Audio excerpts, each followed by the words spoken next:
लाखों जानवरों को एक देश से दूसरे देश में कैसे एक्सपोर्ट किया जाता है और इस लड़की के फिगर के लोग हैं दीवाने। और कौन सी है वो जगह जहां सचमुच में आते हैं एलियन। और कौन था वो गद्दार जिसने पूरे भारत को अंग्रेजों का गुलाम बना दिया। और बॉलीवुड की ऐसी एक्ट्रेस जो नाम कमाने के बाद भी गुमनाम है। जानने के लिए बने रहिए वीडियो के एंड तक। फैक्ट नंबर 1 दोस्तों, साल 2000 में मिस एशिया का खिताब जीत चुकी बॉलीवुड की ब्यूटी क्वीन के नाम से फेमस दिया मिर्जा को तो आप जानते ही होंगे। दिया बॉलीवुड में बतौर मॉडल, अभिनेत्री और प्रोड्यूसर काम कर रही है। हाल ही में दिया ने दूसरी शादी की है जिसके कारण वो सुर्खियों में बनी हुई है। आपको बता दें कि दिया ने अपनी पहली शादी 2014 में साहिल संग के साथ की थी, लेकिन 5 साल के बाद ही 2019 में उनका तलाक हो गया। इसके बाद दिया ने फरवरी 2021 में वैभव रेखा से दूसरी शादी की। दिया के फिल्मी करियर की बात करें तो उन्होंने अपना करियर एक मॉडल के रूप में शुरू किया, जिसके बाद साल 2001 में दिया ने रहना है तेरे दिल में फिल्म से बॉलीवुड में कदम रखा। इस फिल्म ने धूम मचा दी थी। इसके बाद रिया के करियर में कामयाबी की रफ्तार पकड़ ली। दिया ने बॉलीवुड की बहुत सारी हिट फिल्मों में काम किया, जिनमें संजू, लगे रहो मुन्ना भाई, कुर्बान, ब्लैकमेल जैसी फिल्में शामिल है। अपने शानदार अभिनय के कारण दिया ने बहुत सारे अवार्ड्स भी जीते हैं। अपनी ट्वीट को लेकर दिया कई बार विवादों में भी रही है। नंबर 2 दोस्तों, क्या आप सभी अमेरिका की मरियम ओलिवेरा के बारे में जानते हैं? मरियम के बारे में आपको बता दें कि मरियम एक खूबसूरत और फेमस मॉडल होने के साथ साथ सोशल मीडिया स्टार भी है। मरियम का जन्म 1996 में लॉस एंजल्स के कैलिफोर्निया में हुआ। मरियम इंस्टाग्राम और टिकटॉक पर बहुत ज्यादा फेमस है। इंस्टाग्राम पर मरियम के 2.6 मिलियन फॉलोअर हैं और इसके साथ टिकटॉक पर उनके 4 मिलियन से भी ज्यादा फॉलोअर हैं। इसके अलावा उनका एक यूट्यूब चैनल भी है। मरियम अभी तक अविवाहित है और उनके अफेयर्स के बारे में कोई जानकारी नहीं। मरियम की नेटवर्थ की बात करें तो उनकी कुल नेटवर्थ $300 के करीब है।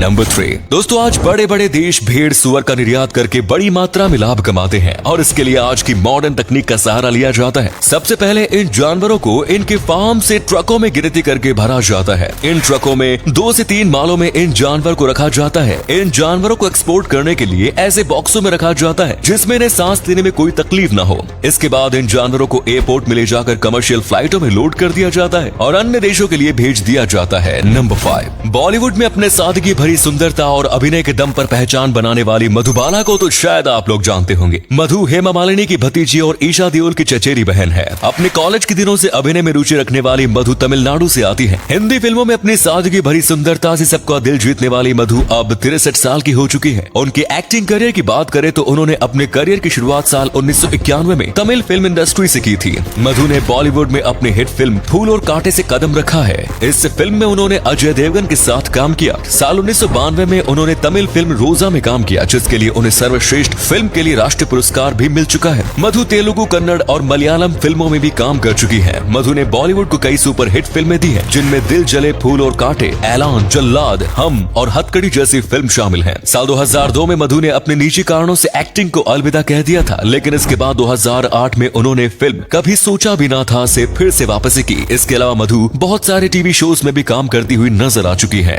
नंबर 6 दोस्तों, आज हमारे विज्ञान ने इतनी उन्नति कर ली है कि हमारे कई काम बैठे बैठे और बहुत ही आसानी से हो जाते हैं। लेकिन प्राचीन समय में लोगों ने ऐसे उपकरणों का इजाद किया था जिनमें समस्याएं तो हो जाती थी, लेकिन वो अपने कामों को अच्छी तरह से कर लेते थे। लेकिन समय की दौड़ में उनके ये उपकरण आजकल लुप्त होते जा रहे हैं। आज हम उनके कुछ ऐसे ही इजादों के बारे में बात करेंगे। आप में से कुछ लोग चिमनी के बारे में तो जरूर जानते होंगे। पहले के लोगों के लिए ये इन्वर्टर की तरह काम करती थी। चिमनी को बनाने के लिए एक खाली बोतल में मिट्टी तेल, जिसे कैरोसिन का तेल कहा जाता है, वो भर दिया जाता था और इसके ढक्कन में छोटा सा छेद करके इसमें एक कपड़े की रस्सी लगा दी जाती थी। रात के समय इस चिमनी को जला दिया जाता था, जिससे कपड़े की रस्सी कैरोसिन के तेल के सहारे जलती रहती है। अब बात करते हैं रहट की। रहट का उपयोग पहले के लोग खेतों में पानी खींचने के लिए करते थे। इसमें बैलों की सहायता से एक चक्री को गोल गोल घुमाया जाता था। इस चक्री के कारण कुएं में लगी चैन घूमने लगी थी, जिसमें बाल्टियां इस प्रकार बंधी होती थी कि वो पानी को भरकर ऊपर ले आती थी और उन बाल्टियों का पानी नालियों में चला जाता था, जिससे खेतों की सिंचाई होती थी। और अगले फैक्ट पर जाने से पहले फोटो को ध्यान से देखिए और बताइए कि आपको किस महान हस्ती की फोटो दिखाई दे रही है। इससे पता लगेगा आपका दिमाग और आंखें कितनी तेज है। मिलते हैं आपको 5 सेकंड्स।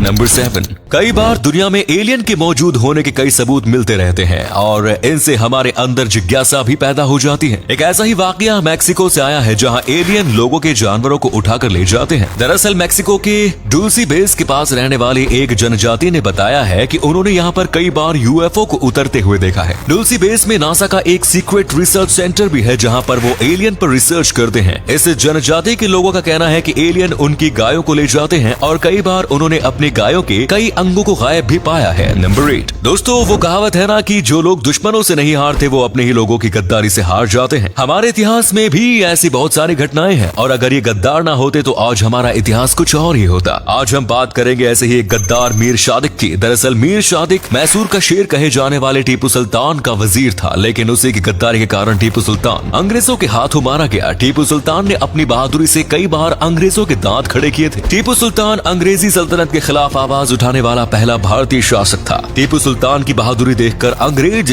समझ गए थे कि टीपू सुल्तान को सामने से हराना असंभव है। सन 1779 की लड़ाई में मीर सादिक अंग्रेजों से मिल गया और जब टीपू सुल्तान अंग्रेजों से युद्ध करने के लिए गए तो उसने पीछे से किले के सारे दरवाजे बंद कर दिया, जिसके कारण टीपू सुल्तान को महल के अंदर से कोई भी मदद नहीं मिल सकी और टीपू सुल्तान अंग्रेजों से लड़ते हुए शहीद हो गया। तो आज का वीडियो कैसा लगा कमेंट बॉक्स में बताइए और अपने दोस्तों के साथ इसे शेयर कीजिए। उन्हें बताइए कि आप कितने नॉलेजेबल वीडियोस देखते हैं। जल्द ही फिर हाजिर होंगे नए वीडियो के साथ। जय हिंद।